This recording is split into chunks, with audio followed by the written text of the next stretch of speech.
Olá, família! Estamos aqui com mais um episódio do podcast Mães na Escuta. Sabe quando, depois que você tem filhos, dá uma bagunçada geral na vida, né? Até a gente conseguir situar, entender de novo qual que é o nosso papel aqui, a gente como mãe, como mulher, como esposa, muitas vezes, enfim, isso daí pode dar uma bagunçada. E é sobre isso que a gente vai falar aqui hoje. Nós vamos falar sobre o relacionamento depois dos filhos, do relacionamento amoroso. A gente pode até pegar um pouquinho do relacionamento de amizades também, que a gente sabe que só da maternidade já seleciona esse relacionamento aí também.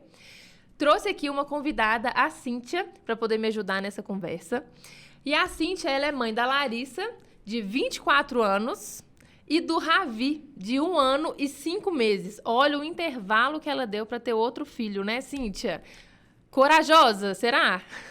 Pouco, né? Pouco. Cíntia, muito bom ter você aqui. Obrigada por ter vindo. E aqui, me conta um pouquinho exatamente sobre essa distância aí de um filho para o outro. Como é que foi essa história aí?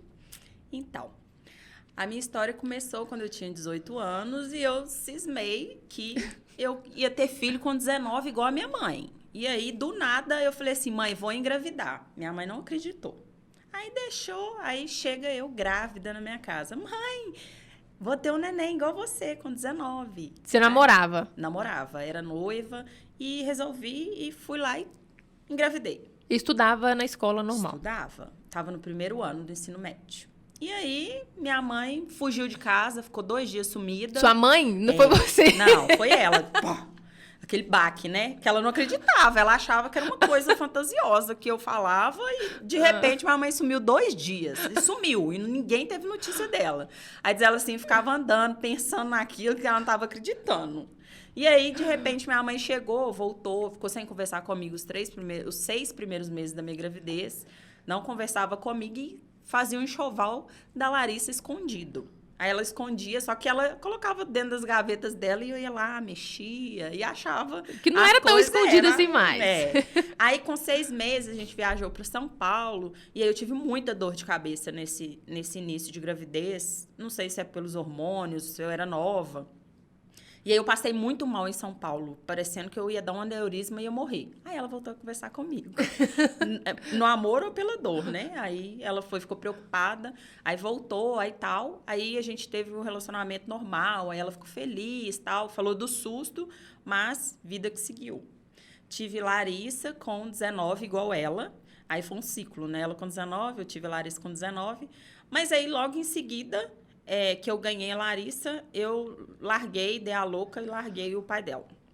Não quis mais nada. Uma mulher resolvida, né, gente? Eu vou engravidar, eu engravido. Eu quero largar o marido, eu largo. Mais ou menos, né? A gente vai, define e aí pensa, não tá dando certo, não tá legal, então segue o baile. Aí fui, criei ela sozinha. Tive muita dificuldade nesse início, então ele aí quis fazer muita pirraça, né? E acabou que ele seguiu para um lado, eu segui para o outro e fiz mãe solo e segui em frente. E ele também novo? Novo também, 2 anos mais que eu. Na época, eu com 19 e ele com 21. Isso. E financeiramente? O caos. O caos. Não existia vida financeira. Estava na época da crise de 98, então meu pai tinha tido um grande problema, né, na empresa que ele trabalhava e mandou todo mundo embora devido à crise. A minha mãe saiu da empresa que ela trabalhava a vida inteira também. E aí foi tipo assim, cuidar de uma criança e nunca tinha trabalhado na vida, filha única, com pai e mãe ali. E aí deu aquela loucura, aquele boom. E aí eu tive que começar a trabalhar meu primeiro emprego com a bebê em casa, assim, completamente minha família toda desestruturada. E aí eu fui indo, né? Trabalhando, fazendo bico aqui, nada como um dia após o outro. E aí fui levando. Na marra, meio pegando o boi pelo chifre, mas deu. E agora, depois você conheceu o seu atual marido... Aí passou, vida que segue. Aí cuidei, depois que eu passou aquele boom de cuidar da minha filha sozinha, como mãe solo, com todas as dificuldades. Eu comecei a namorar o meu marido atual. E aí a gente ficou durante um longo período namorando. Ele nunca quis ter filho. Ele falou assim, não, sobrinho é muito mais barato, é mais tranquilo para minha cabeça, mentalmente, porque ele é bem canceriano, uma estrutura assim de família muito forte. Então acho que o maior medo dele, que ele sempre falou, foi da responsabilidade de criar um filho e dar qualidade para essa criação desse filho. Então, neste ponto, ele nunca quis ter um filho. Até que eu apareci. Aí mudou tudo. Mudou completamente. Aí a gente já tinha nossa casa, a gente já viajava. Aí veio o casamento, 8 anos depois. Aí a gente casou. E aí, logo em seguida, a gente pensou, o que fazer? O que é que a gente vai fazer após essa fase? Nós estamos precisando movimentar isso daqui. O casamento. Cai nessa não. Não é assim também não, né? Nem tudo são flores, mas beleza.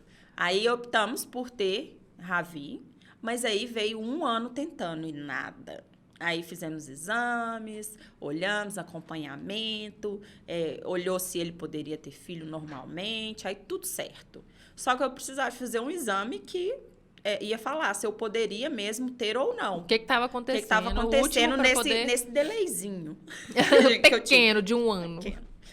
21 não, 24, 23. Aí, Contando pra a ver. Larissa. E aí, fomos e tá tudo ok? Ah, não, mas para fazer esse exame eu tenho alergia a camarão e usar iodo.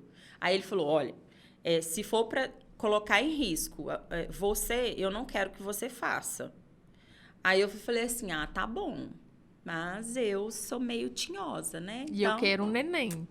Então, eu não vou dormir pensando que eu não sei por que eu não podia ter filho mais. Sendo que já teve uma, né, inclusive. Não tem como. Então, eu falei, não, infelizmente, meu corpo, minhas regras, e eu vou fazer o exame. E já tinha marcado, na verdade, né? Aí só comuniquei, ele falou, tá, a decisão é sua. Aí fui fazer o exame. Fiz todos os cuidados, pesquisei muito, olhei clínicas de referência para pessoa alérgica, e aí fiz o exame. Aí a médica me falou assim, eu lembro como se fosse hoje, ela falou assim, olha, geralmente as pessoas, sai daqui, minha filha, parece uma coisa, viu que liberou, que tá tudo certo, engravida. Aí eu, a possibilidade. Então, pronto, resolvido. E aí, vamos? A médica falou, então vamos tentar, né? A esperança é a última que morre. Uhum. Beleza, 5 dias depois, que era o período fértil, vamos voltar para a rotina. Aí, eis que nesse mês eu engravidei de verdade. Foi real. Aí, fiquei grávida. Fui para uma pousada na Serra do Cipó, sem saber que estava grávida. Nossa, cheguei lá, bebi e tomando conta da minha mãe. Mãe, cuidado, a senhora não cair aí na cachoeira. E sem saber que a grávida era eu. E aí, quando eu voltei, tava grávida de Ravizinho. E o interessante dessa história, tem 2 pontos interessantes aqui. Primeiro, que essa classificação da dificuldade do engravidar, a gente tem... Eu vou trazer uma pessoa aqui também para poder falar especificamente sobre isso e dos métodos de fertilização e tudo, mas a classificação quando a gente tem uma relação sexual ativa, ter uma vida sexual ativa, que assim, 3 vezes na semana, no mínimo, e que não engravidar durante 1 ano. Aí a gente começa a buscar o que está acontecendo. E tem um outro ponto importante aqui também, importante e interessante. Quantos anos você tinha quando você engravidou do Ravi? 42. Então, tipo assim, ou eu engravidava, eu pensei assim, é agora ou nunca, porque a médica explicava bem com relação a isso, que os óvulos, ele envelhecem. Essa história também, gente, não cai nessa de só que é óvulos, não. O do esperma também acontece alguma coisa ali que não é aquela... Não é oba-oba, né? Não é assim também, não. É lógico que a diferença pra gente... A gente tem uma validade maior, né? Assim, mais menor, curta, mais menor. curta. Mas o homem também tem, tá, gente? Mulheres... Os homens também têm validade. E uma gravidez com 42 anos, tudo bem que sua filha já estava mais velha, né? Então, teoricamente, já dá uma aliviada por um lado. As preocupações mudam, né, Cintia? Não fica... Não deixa, né? Só aumenta, na verdade. Vai pulando, assim. E aí, depois você engravidou de Rabi, 42 anos. Eu lembro que a sua gestação foi diabetes gestacional que Com desenvolveu. 21 semanas, eu tive diabetes gestacional. Minha família é uma família de diabéticos. Só que você não tinha antes, desenvolveu na gestação. Na gestação. E aí passou por um processo de indução de parto, o Wesley também estava sempre presente, o marido sempre presente. Super unido também, vocês dois, pelo pouco que eu conheci. Aí depois veio o relacionamento após o nascimento do novo neném. Isso. E aí, como que foi, assim, a maior dificuldade de vocês dois, depois dessa fase? Uma criança em casa, na verdade, assim, a gente estava já recém-casado, então a gente não morava junto antes. Então, a gente tinha 1 ano de relacionamento no mesmo ambiente, digamos assim. Veio a pandemia, então, aí na pandemia eu estava grávida, então a gente ficou muito unido, foi muito bacana, sabe? Foi uma gravidez Fortaleceu maravilhosa. mais ainda durante a gestação. Muito. Assim, a gente ficou muito fortalecido. Só que aí, quando a gente, depois que a gente ganha o bebê, aí é uma virada de chave de novo. Então, você começa a reaprender com um bebê, com a realidade do dia a dia, com o trabalho, com as rotinas de casa. Então, isso é uma coisa que hoje, o meu bebê com 1 ano e 5 meses, está sendo uma nova construção. Então, é como se a gente estivesse reconstruindo um novo relacionamento. Então, isso é um desafio, assim, imenso do dia a dia. É muito difícil. Eu também senti a mesma coisa. Apesar de que você tem uma diferença grande, né? Assim, da Larissa com 24, e era uma estrutura completamente diferente. E agora você está com uma outra estrutura e com o marido envolvido, Sim. Né? E é tanto assim, o que eu costumo falar também, é tanto a gente reinventar, que a gente já falou aqui também em vários outros podcasts, da mulher se reinventar, às vezes profissionalmente, às vezes como mulher mesmo, a maternidade, enfim, relacionamento e tudo mais. Mas também tem a parte boa disso daí, de que o relacionamento, muitas vezes, ele pode se fortalecer também nesse processo da maternidade, paternidade. Claro que todo relacionamento vai ter um conflito, vai ter um desinteresse, um desentendimento, quer dizer.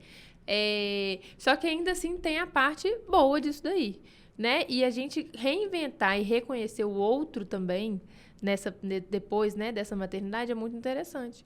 O que aconteceu lá em casa, que eu falei que foi mais ou menos semelhante, foi isso. Só que eu tive gestações muito perto uma da outra, né? Foi com 10 meses eu estava grávida de novo. Então, eu estava no turbilhão ainda do pós-parto, estava naquela loucura. Guerreira. E totalmente dependente do marido, que eu tive que parar de trabalhar, fiquei em repouso. As 2 gestações, a gravidez da Juju também fiquei em repouso. Já estava dilatando com 24 semanas. Tava com risco de quase abortar mesmo. E aí fiquei quietinha, tarará, e dependendo 100% do marido, até depois reestruturar isso daí, né? Voltar a enxergar, começar a trabalhar de novo, entender o meu lugar nesse mundo. A gente também teve essa união também. Tivemos vários estresses, nem tudo são flores, né, gente? Tivemos vários estresses nisso daí. Só que é esse ponto da gente reconectar, né? Reconhecer o outro. Você não é a mesma pessoa de quando você namorava ele lá 8 anos atrás, não é? Vocês começaram? 10 anos atrás. 10. E aí agora vocês são outra pessoa, mais maduros, outras responsabilidades e tudo isso. E aí a maior dificuldade hoje seria o quê? Eu acho que é voltar. Voltar à vida de um casal.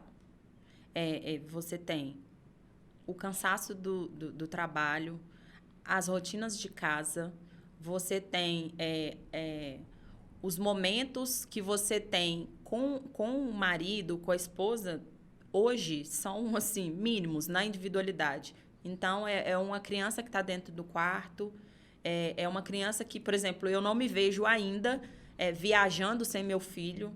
Então, é tudo que você fazia antes, como que você vai inserir na sua realidade de hoje? Isso é muito difícil. Uhum. Isso é muito complexo. Uhum. Parece uma coisa simples. É igual, às vezes, minha filha fala assim, não, vocês vão tirar um final de semana no mês, eu vou ficar com o Ravi e vocês vão sair curtir.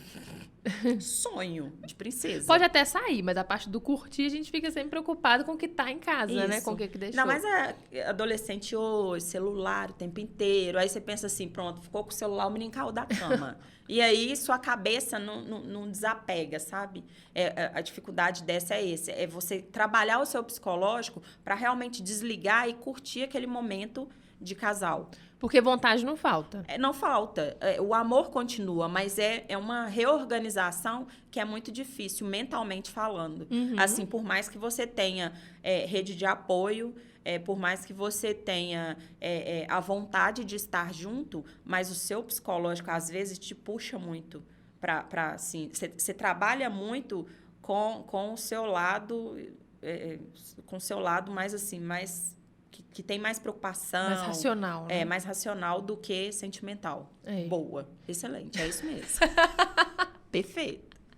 Gente, coloca aqui nos comentários pra mim quem nunca teve uma dificuldade nesse sentido aí com o marido. De querer sair, mas não conseguir desligar. Né? A gente sempre tem também o ponto de a gente conseguir se permitir. A gente quer. Nós queremos viajar, nós queremos sentar na esquina ali que seja, comer uma coisa diferente, conversar de outro assunto, né? Relembrar algumas coisas, só que sempre tem um pontinho que fica buscando a gente lá em casa, né? Lá naquela criança. Vocês já pensaram no ponto assim, a gente nunca vai conseguir voltar ao que era antes, né? Não. Esse voltar ao que era antes aí, esquece. Não existe. Não tem essa opção, voltar ao que era antes. Tem a opção de atualizar, dar uma atualizada recalcular ali. A rota. Recalcular a rota.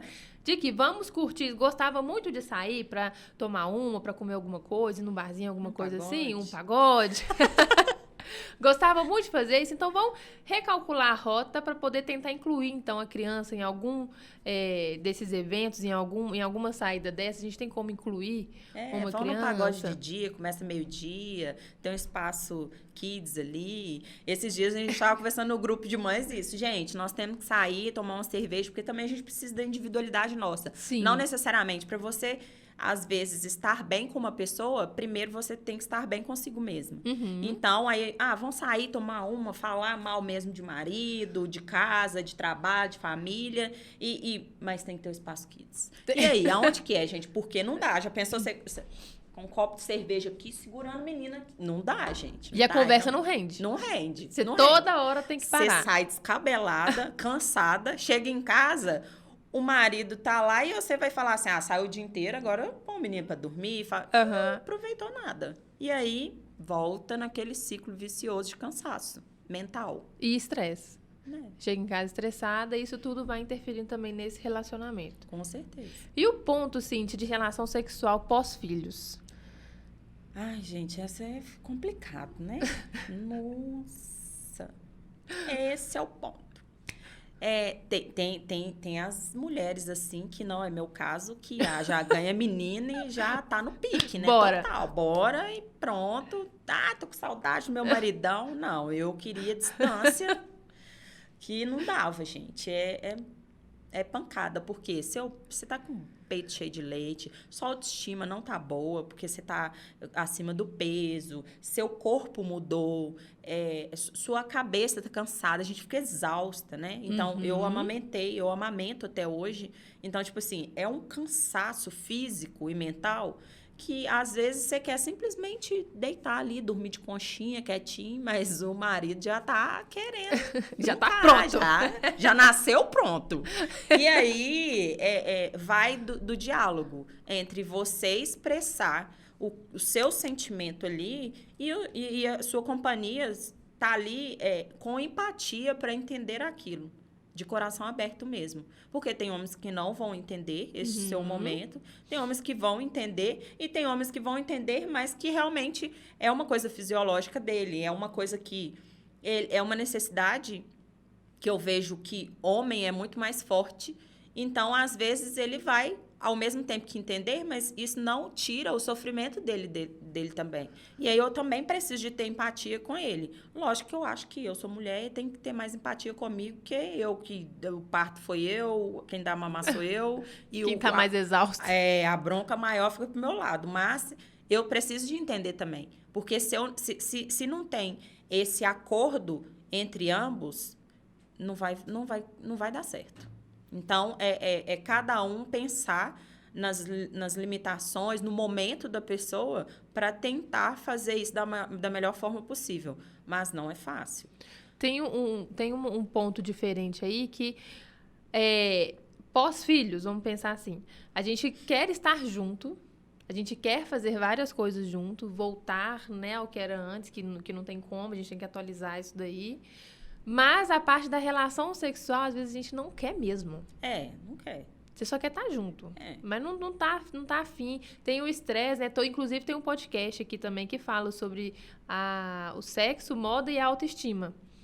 E aí, nesse podcast, a gente falou muitas questões disso também, assim, da mulher se reconhecer primeiro como mulher, se desejar primeiro, para depois conseguir fazer alguma coisa com uma outra pessoa. Né?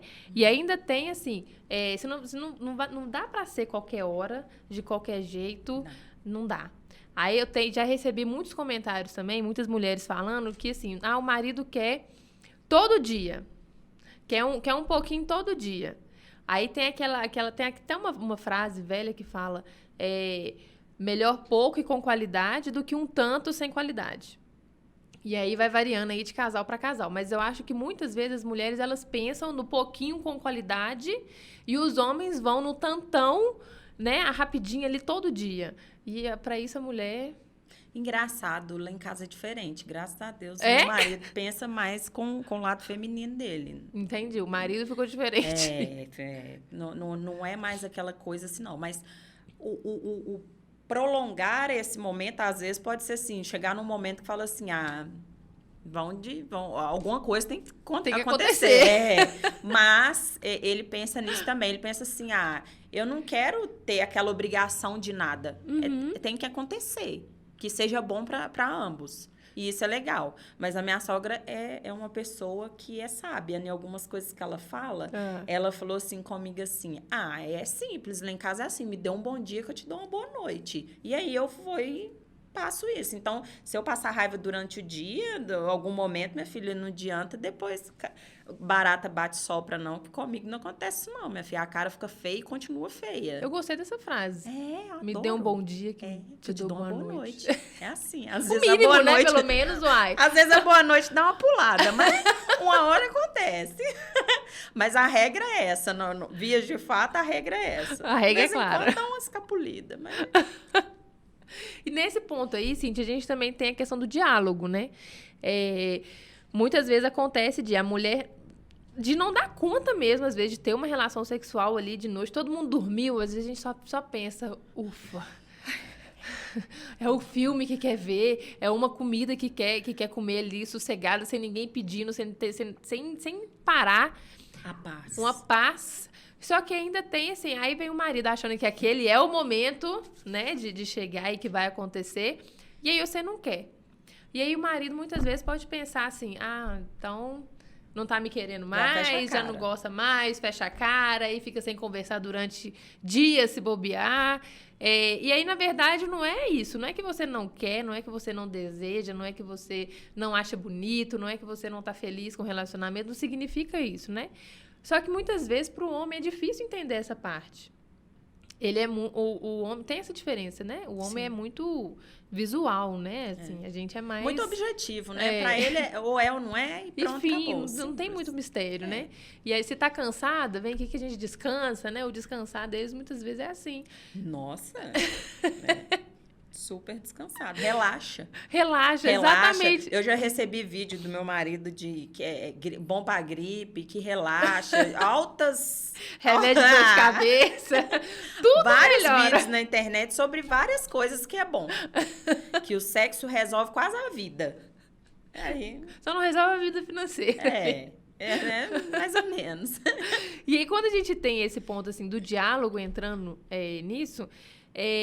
basta o tal, não basta, porque às vezes é muito difícil também ter esse diálogo assim, olha, eu sei que você tá querendo, mas hoje não dou conta.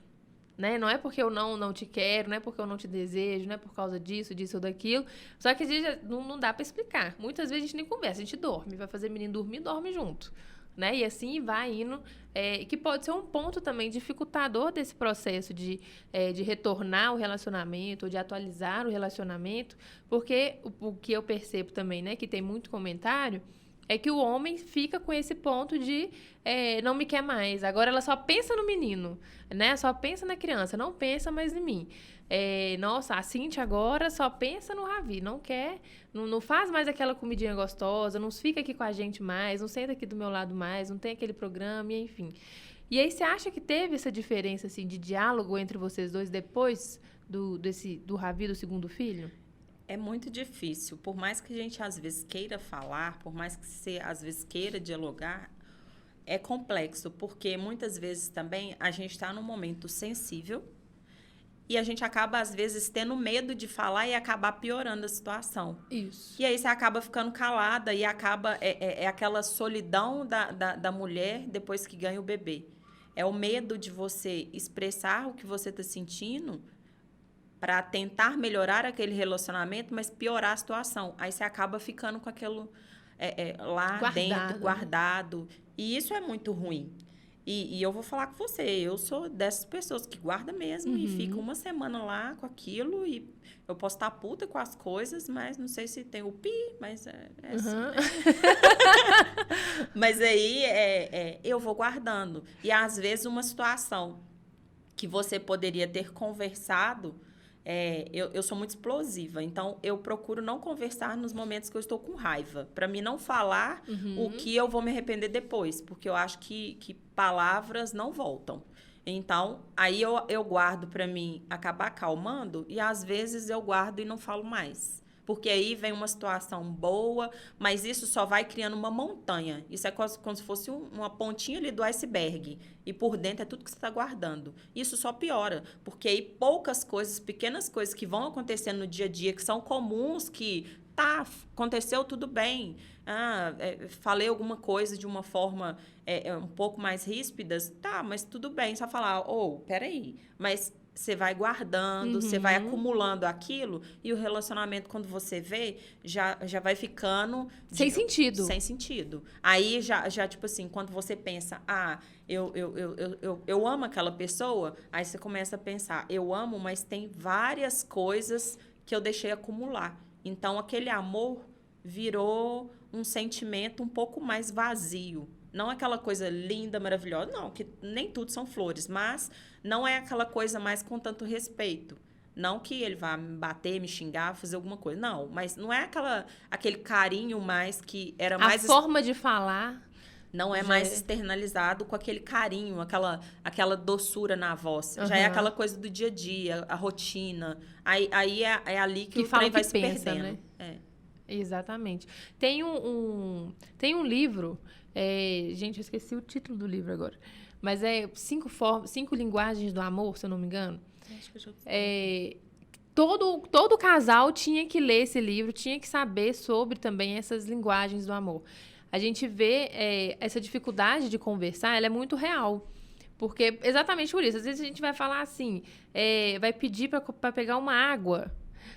E aí já começa. Aí, mas você não pode levantar? É.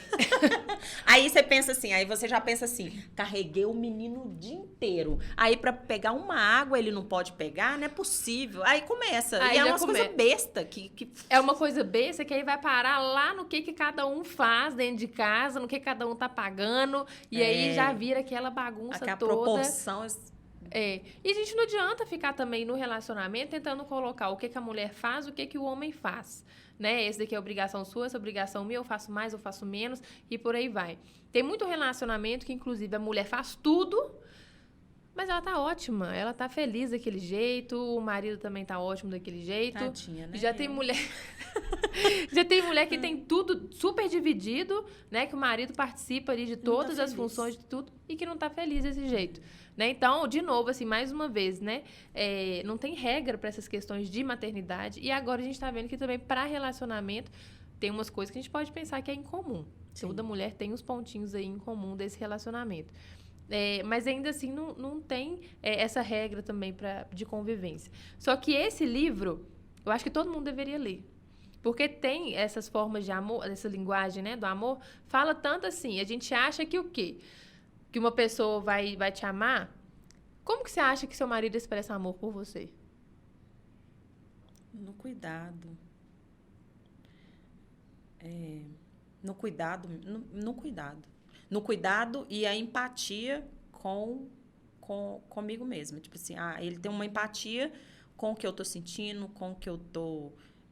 o momento que eu tô passando. Então, acho que nada mais. E o respeito. Me respeitar. Se ele me respeitar, tá meio caminho andado. Porque eu acho que vai muito disso. Se ele me respeita, ele entende essas outras partes. Uhum. E aí, nessa linguagem do amor, olha só. A gente tem muitas mulheres que não percebem isso, ou que talvez não tenha mesmo, né? Esse respeito, essa empatia, esse carinho. Ou mulheres também que já valorizam, mulheres e homens, pessoas que já valorizam a questão do presente. Essa mulher, ela acha que a forma do marido expressar, que as pessoas estão expressando que gosta dela é dando presente. Você conversar com ela, talvez, dar um bom dia, uma boa tarde, talvez não vale.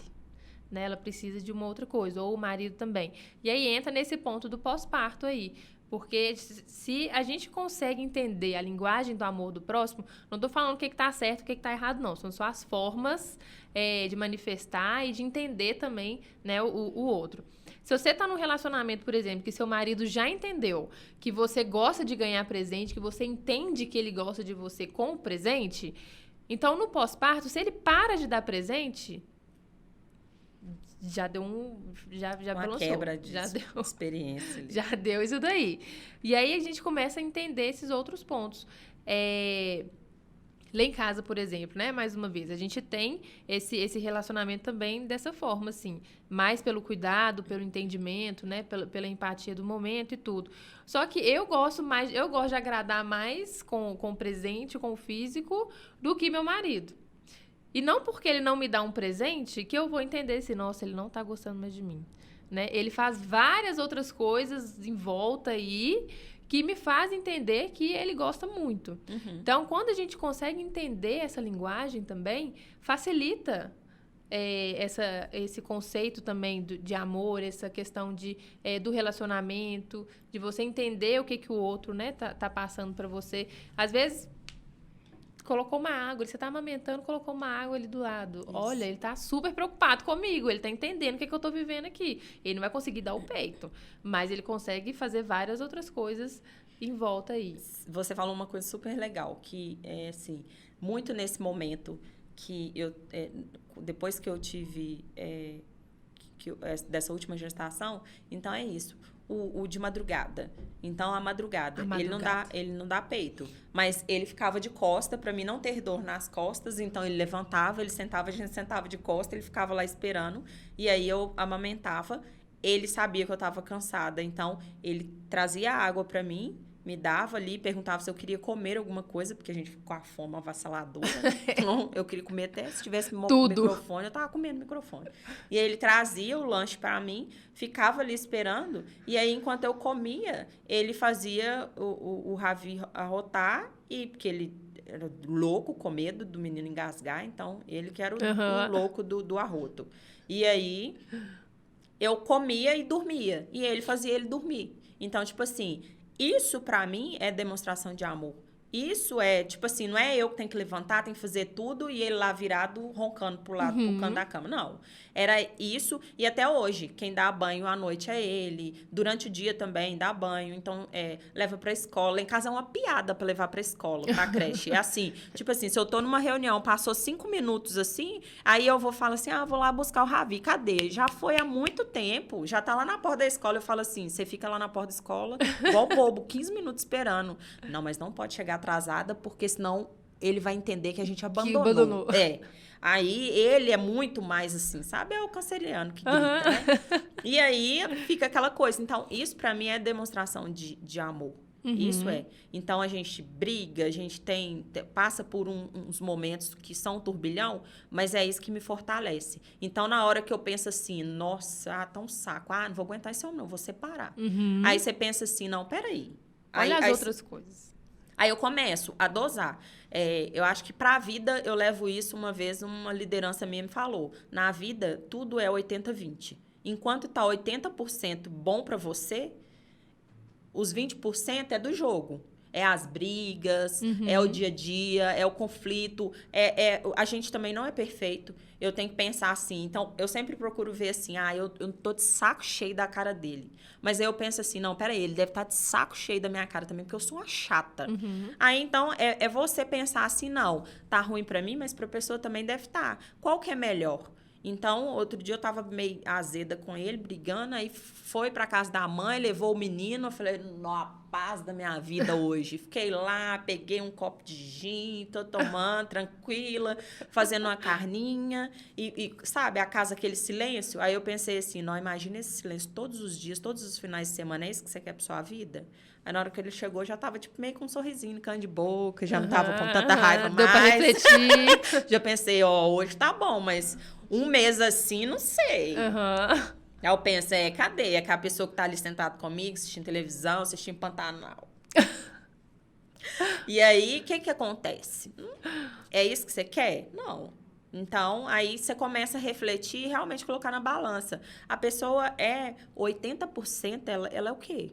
80% você tá feliz? Você pode não estar maravilhosamente bem do jeito que é o mundo de princesa. Mas o que acontece? E esses 20% você vai trabalhando, você vai conversando. Vai ficar 100% alguma vez na vida? Eu acho muito difícil. Quase impossível, para ser sincera. Mas você tentando tratar essas arestas antes que ela vire uma montanha, eu acho que vai funcionar, vai acontecer. Porque não é fácil, gente. E a maternidade, depois que ela passa por um período turbilhão, aí depois você começa a calma e depois vem a onda de novo. Então, a vida é essa. Então, veio, ganhei o parto, aquela confusão, aí aquele lindo pós-parto dentro de casa começou. Aí vem o peito, não sei o quê, amamentação. Aí a calma caiu no... Aí vem dente, aí vem escolinha. E é assim, gente, é aproveitar nas marolas e fazer a coisa ficar mais leve. Acontecer. Acontecer, mas de forma mais leve. Porque vai continuar tendo picos bons, picos ruins. E aí você tem que ir conversando e não deixar que uma onda saia te dando caldo uma atrás da outra, porque senão desandou. Aí não tem quem aguenta. Você falou duas coisas interessantes, Cíntia. Primeiro, só pontuar também, né, para essa mãe, por exemplo, que às vezes ela tá ali na madrugada, mas ela não tem esse companheiro que vai fazer todas essas funções aí que o seu tá fazendo. Só que aí entra de novo nesse ponto. Tudo bem, meu companheiro às vezes não acorda comigo de madrugada. Só que vamos pensar em outra situação. Às vezes é o companheiro que tá ali erguendo a casa financeiramente. Isso. Ele precisa de estar ali inteiro para poder conseguir trabalhar no outro dia, por exemplo. Tem vários pontos aí que essa mulher que não tem, né, esse companheiro que tá fazendo tantas funções assim nessa madrugada. Falo da madrugada, que a madrugada é tensa. A madrugada é o ó. Mas vamos tentar ver, né, uma coisa que você falou também. Realidades diferentes, né? As realidades diferentes e os pontos que esse companheiro também tem, né? Olha, ele não acorda comigo de madrugada, ele não me ajuda em nada de madrugada, não leva um copo d'água para mim de madrugada. Mas como é que tá a vida toda? Né? O que ele faz assim para a criança também? O que ele faz por você durante o dia a dia? Mesmo estando longe de você, às vezes está lá no trabalho. Mas manda uma mensagem, tá tudo bem aí? Tá precisando de alguma coisa? Quer que manda comida? Né? Alguma coisa nesse sentido. Comida é o auge. Comida é maravilhosa. Deixa a mãe feliz. E aí, no meu primeiro pós-parto, foi muito difícil também. Eu fiquei sozinha. E aí, que meu marido estava trabalhando, eu fiquei sem trabalhar. E aí ele tinha que trabalhar, porque você não estava trabalhando. Então, era a maneira que ele tinha, né? E que para ele também não foi bom, não foi uma fase boa. Porque enquanto eu tava lá com a criança, primeiro filho e tudo mais, gente, eu tava na maternidade, eu nem tive alta, ele já saiu para atender. E aí, isso foi ruim para ele, porque era aquela coisa, eu queria estar lá junto, ele queria estar presente, ele queria estar fazendo um tanto de coisa, mas ele tinha que atender, porque ele tinha, né, que tem as contas para pagar, ele tinha que ajudar nisso tudo. Só que lá no trabalho, ele sempre mandava uma mensagem, já comeu, já almoçou, tá precisando de alguma coisa, né? Enfim, a gente ficava o dia inteiro sem se ver. A madrugada naquele caos. Esse ponto eu tive sorte, porque eu tive a maternidade estendida de 6 meses e ele teve 20 dias, mais as férias. Então, ele ficou quase 60 dias com a gente. Então, isso fez muita diferença. E não é a realidade de muita gente. De muita gente mesmo. Gente, essa licença paternidade de 5 dias, tem lugar que é 5 dias ainda. É ridículo. É o tempo de sair do hospital e registrar a criança. É desumano. não tem discussão sobre esses dias. E os 5, se for você ganhar um menino no sábado, aí você se lascou, porque são só 3. Exatamente. Porque não são úteis. Exatamente. E ainda tem seu filho interna, se precisa de mais tempo na maternidade, já acabou esses dias. É assim, não tem nem discussão esses 5 dias. E aí, mais uma vez, né, Cíntia, esse ponto de cada realidade mas que a gente vê todo o contexto disso daí, e sempre tem também essa questão do diálogo, né? Às vezes a gente tá em casa, nossa, eu tô querendo mandar uma mensagem, perguntar como é que tá, parará, pororô, às vezes tem um orgulho que fica ali com a gente também, não, eu tô aqui o dia inteiro, tô aqui me doando, eu tô aqui, assim, não tô conseguindo fazer xixi, e ele não mandou uma mensagem até agora, eu também não vou mandar pra ele. Né? Mas vamos tirando isso daí, vamos deixando essa coisa também mais leve, vamos dando brecha também para poder conversar. Às vezes o marido também quer conversar, você quer conversar, tá precisando ele ter um diálogo diferente, um contato diferente, e a gente precisa dar uma brecha para isso. Tem um outro ponto importante também, que uma vez meu marido falou comigo, olha, quando a gente está sozinho, eu não lembro exatamente como que ele falou, mas quando a gente está sozinho, a gente se entende melhor do que quando a gente tem outras pessoas dentro, né, do relacionamento. Como que é a questão de palpites e de conviver com outras pessoas dentro desse relacionamento que já está balançado, porque fica balançado de maternidade, que eu falo, de adaptação, atualização, conseguir ver de novo, né, mulher, marido, filho, tudo isso, e ainda tem pessoas, vamos falar sociedade, né, de uma forma geral, ao redor, faz isso, faz aquilo, marido isso, marido aquilo, que menino não segura marido, né, e tem vários aqueles palpites. Como que foi isso? Ai, palpite é a treva, né? Palpite, eu acho assim, que o palpite, ele vem só para atrapalhar, na verdade, sinceramente, porque se você quer opinião, você pede. Se a pessoa dá um palpite sem você pedir, eu acho, primeiro, invasivo, desrespeitoso, e ela não tem um pingo de empatia com você, sabe por quê? Porque ela não sabe o que você está vivendo. Ela não tá entendendo nada dentro da sua casa. Ela não entende, ela não tá ali na vivência diária. Ela não sabe o que a gente está passando. E o palpite, geralmente, ele vem numa fase que você está extremamente fragilizada. Sim. E aí, aquilo ali cai como se fosse um dedo na sua cara, cai como se você não fosse capaz, como se você está fazendo errado. Então, sempre vem um palpite, geralmente, é uma crítica. E gera uma culpa.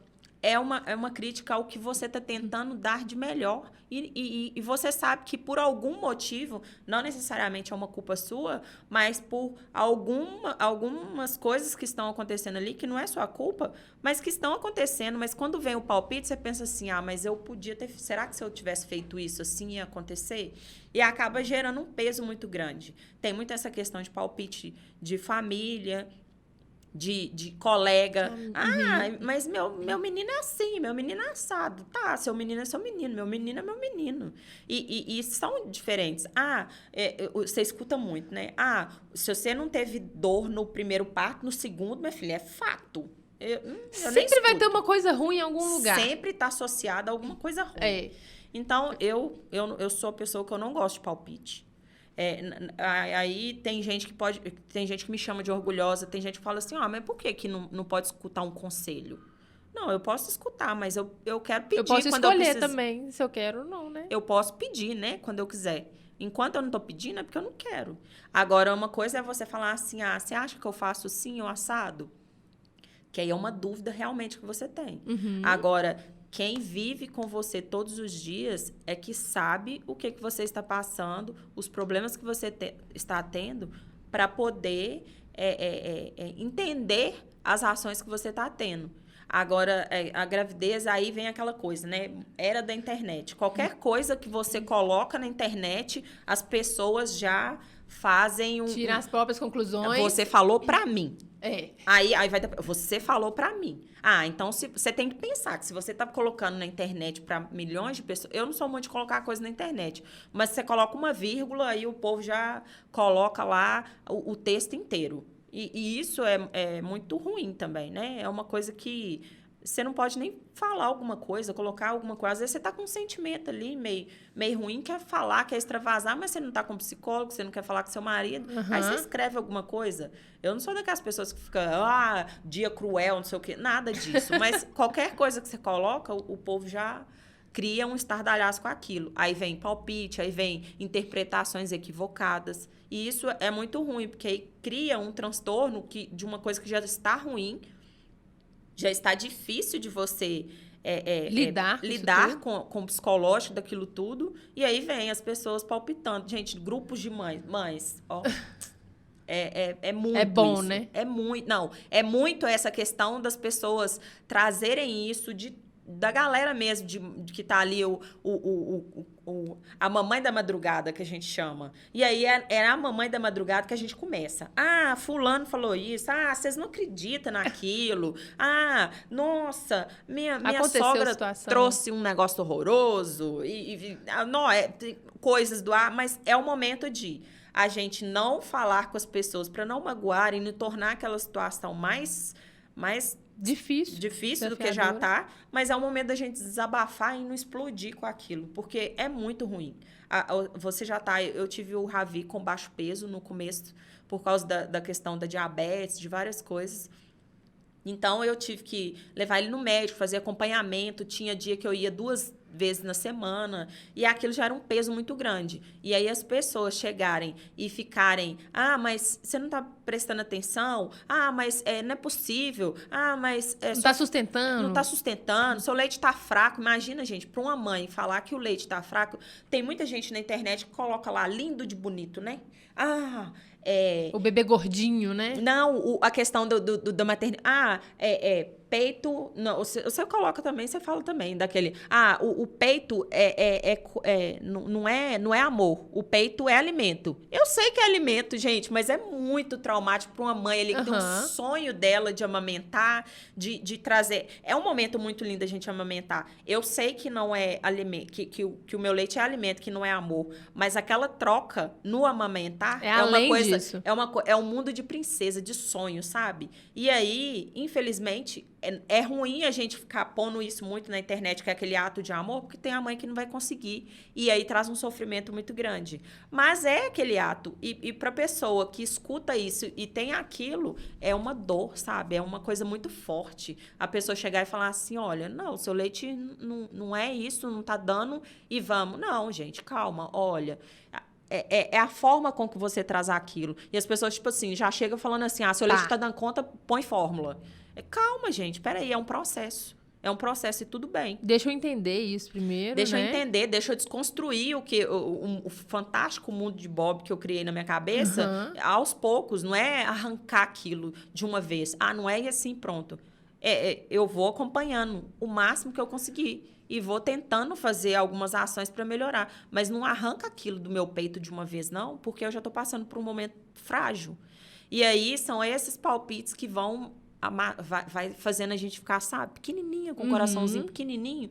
E a gente sofre muito. E traz um sofrimento para o casal em si. Porque é muito ruim. Porque o homem, principalmente, ele não sabe. O que eu escuto? Eu escuto essa pessoa, eu escuto aquela. Eu tô acompanhando aqui dentro de casa, mas também eu acho que é uma luta muito grande internamente para essa pessoa. É um desafio muito grande. Já é um desafio diário, né? Cada dia um diferente. Se vem esses comentários que não estão, né, com portas para poder entrar, e ainda eles chegam... Você se sente mais incapaz, sim, a autoestima já vai mais lá embaixo e que vai interferir diretamente nesse relacionamento também, porque se você já está com uma autoestima baixa, você não consegue, às vezes, nem conversar, você não consegue se enxergar bonita, aquele ponto, né, do se desejar para depois fazer o outro desejar você também, e permitir que isso aconteça. E, enfim, tem vários pontos aí nesse ponto de palpite, que a gente poderia virar palpix, né? Qualquer coisa, Nossa faça um Senhora. pix. Palpix não deu bom, não. Deu muito tumulto esse Palpix que você mandou pra mim, eu compartilhei. Foi? Foi igual um furacão. Olha só, Cíntia, pra gente poder fechar essa conversa, você, como mãe, como trabalhadora, como esposa, como mãe de jovem também, agora mãe de um neném ainda, né? Uma criança. Bebê.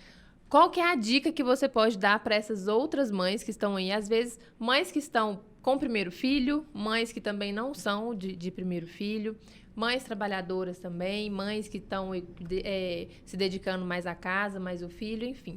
Qual é a dica que você pode dar para essas mulheres que estão assistindo a gente para você conseguir ter uma maternidade mais leve, ter um relacionamento também mais maduro, mais consistente?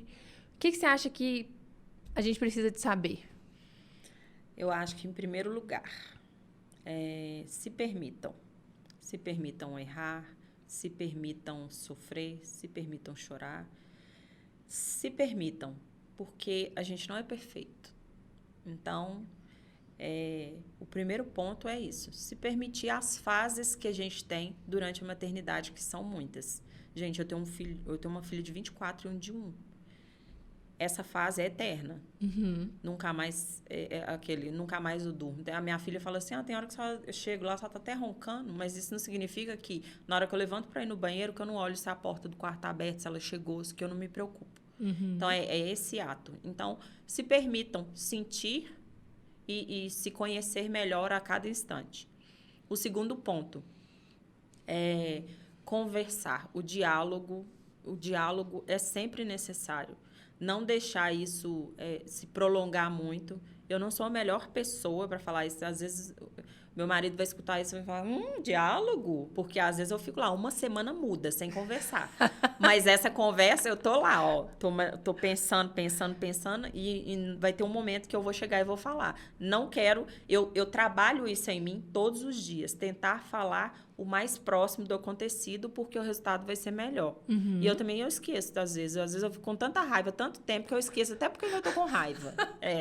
Então, gente, dialogar, conversar. Por mais que a gente tenha esses problemas, a gente conversa muito, porque senão a gente não estaria junto até hoje. Uhum. E o 80-20 é muito importante. Você está 80% feliz com esse relacionamento? Porque quando chega um ponto que isso diminui esse percentual para mim, já não está sendo saudável. Então, acho que assim, pensem. Não pensem só assim, meu marido não me entende, meu marido fala... Procura pensar o que você tem de problema que você não está concordando que ele tem, mas pense que ele também está te vendo, de alguma forma. E tenta entender, procura saber dessa pessoa, como que ela está te vendo, o que é que realmente eu posso fazer para melhorar, que eu devo fazer para melhorar, que vai ter coisa que vai querer que eu vou melhorar, eu não vou melhorar, eu não concordo. E tudo bem. E aí, ele que lute para ver se ele aceita ou não. Então, você... tentar entender que existe uma outra pessoa ali. Existe uma pessoa que pensa alguma coisa a seu respeito. Então, esse autoconhecimento e o compartilhamento desse entendimento do casal ali, de como ele te vê e como você vê ele, vocês conversarem sobre isso é muito importante. É você, por exemplo, falar assim, olha, quando você fala uma coisa de forma ríspida comigo, eu me sinto dessa forma. Então, você não está julgando ele, você está falando como você se sente. Uhum. E isso, ele não pode argumentar nada em cima disso. Ele vai falar assim, não estou nem aí porque você sente? Não. Ele vai pensar, Se falar, a gente precisa de rever umas coisas. Rever o marido, né? Ponto. Então, é isso. É você pensar, assim, que existe uma outra pessoa que vocês precisam de entrar num acordo. Agora, eu falo uma coisa. A convivência, e principalmente pós-pandemia, gente, é assim... É uma coisa que a gente precisa de colocar assim na história, que é uma reconexão de tudo. Você aprender com tudo. Porque tem 2 anos, logo que eu casei, veio a pandemia, então, tipo assim, Nós dois trabalhamos home office, agora minha filha também. Então, tipo assim, pensa você na sua casa com seu marido 24 horas por dia, o tempo inteiro. É muito difícil. Então, acho que esse foi um desafio, assim, maior disso tudo. Porque quando eu tava grávida, ok, tava aquela troca, aquela coisa nova, sabe? Depois da criança, porque turbilhão, né? Como que a gente vai fazer com esse monte de gente dentro de casa, levar menino, correr? Não tem, gente. Aí é muito complicado. Mas esses pontos é o conhecimento, a conversa e o 80-20. Eu acho que esse aí já dá para você trabalhar um pouco, já tem bastante para casa. É uma essência boa, né? Pra gente rever o dia a dia. E tem esse ponto do 80-20 também, da gente... O 80, né, é grande, é maior, a gente tem mais coisas boas do que o 20, que são coisas pequenas. Só que a gente não precisa de deixar esse 20 substituir os 80, né? Porque quando a gente recebe elogio também, muitas vezes a gente não vê. Quando a gente recebe uma crítica, ela fica gigante. Sim. Né? Então, a gente não deixar esse 20 também, ele vai existir de todo jeito. Mas a gente precisa de aprender a lidar com ele também, a conviver com ele, não deixar ele ficar muito grande, né? A minha mentora fala isso, ela fala assim, você precisa de dar o peso exatamente conforme ele merece. Você não tem que dar mais peso para uma coisa. Então, é isso que você falou, no 20, é o 20... Foi uma crítica ali, tá, o que a gente deixa pode... só na crítica, né? Vamos ver, o que eu posso... isso. Essa crítica, questão... Nossa, meu marido, minha esposa... Não, gente, é aquilo e pronto, e tudo bem. E bola pra frente. E o diálogo entra também na pessoa tá se conhecendo. Quando você não conhece uma pessoa, você não conta o que você gosta, o que você não gosta, como é que é a sua família, parará, pororô. Na medida que o relacionamento vai ficando, né, de anos, esse conhecimento, ele deixa de existir. Você não fala mais o que você gosta, né? Você não fala mais o que você aprendeu, né? A gente acha que ficou tudo no automático. E não ficou no automático. E pós-maternidade, assim, você tá se reconhecendo, então tá na vez de novo de falar com a pessoa, olha, eu gosto de quando você faz isso, quando você não faz aquilo, estou me sentindo dessa forma, né? Isso é muito importante. E a gente muda, né? A gente muda. Completamente. Eu não sou a Cíntia com 18 anos. Completamente. Tem coisa que acontecia que eu podia aceitar, hoje eu não aceito. Tem coisa que eu fazia que hoje eu não faço. Isso. E você muda com o decorrer. A cada tanto tempo você tem uma outra cabeça. Eu não viro balada na rua, nem se eu não tivesse nenhum dos dois, não é mais a minha pegada. Mas já fui. Então você acaba mudando. Então você precisa de deixar claro para a pessoa o que te faz feliz, o que você gosta. E a mesma coisa, isso é recíproco. E aí, você sabendo isso, estando claro esse objetivo de cada um, aí cada um vê o que eu posso contribuir para ela ficar mais feliz, o que eu posso contribuir que me deixa mais feliz. Porque eu acho que a gente nem sempre tem que pensar só no outro, pensar na gente mesmo. Mas não colocar a gente como centro de tudo. Não, é um compartilhamento. É um compartilhamento de ambiente, é um compartilhamento de vida, é um compartilhamento de sentimentos. Então, sempre tem que estar bom para os dois lados. E sempre atualizando esse parceiro, essa parceira, de como que você está se sentindo, o que está passando na sua cabeça. A gente vê muitas questões, o relacionamento de 20 anos que acabou. Às vezes não teve essa atualização, ou às vezes teve a atualização, mas agora não combina mais. Deu certo por 20 anos, daqui para frente já não vai dar mais. Né? Tem vários pontos dessa questão de relacionamento que acho que a gente vai precisar de outros podcasts para a gente falar bastante desse relacionamento, que é uma dificuldade muito grande do pós-parto, é o ponto do relacionamento também. Relacionamento com amizades e por aí vai. Eu acho, só complementando, eu acho que é isso que não dá quando os pais, quando a gente escuta lá de trás, relacionamento, eu perdi o raciocínio, esquece, pode continuar. Gente, então olha só, depois desse raciocínio que ficou perdido, então a gente fica por aqui também nesse episódio.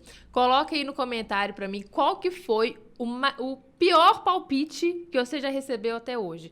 Palpite da gestação, palpite do parto, palpite do relacionamento. Coloca aí pra mim que eu quero saber também. Ficamos por aqui com esse episódio sobre o relacionamento após o parto, com essa maravilhosa aqui, Cíntia. E olha, toda quinta-feira, às 7 horas, tem vídeo novo e eu espero você aqui também. Até a próxima e um beijo!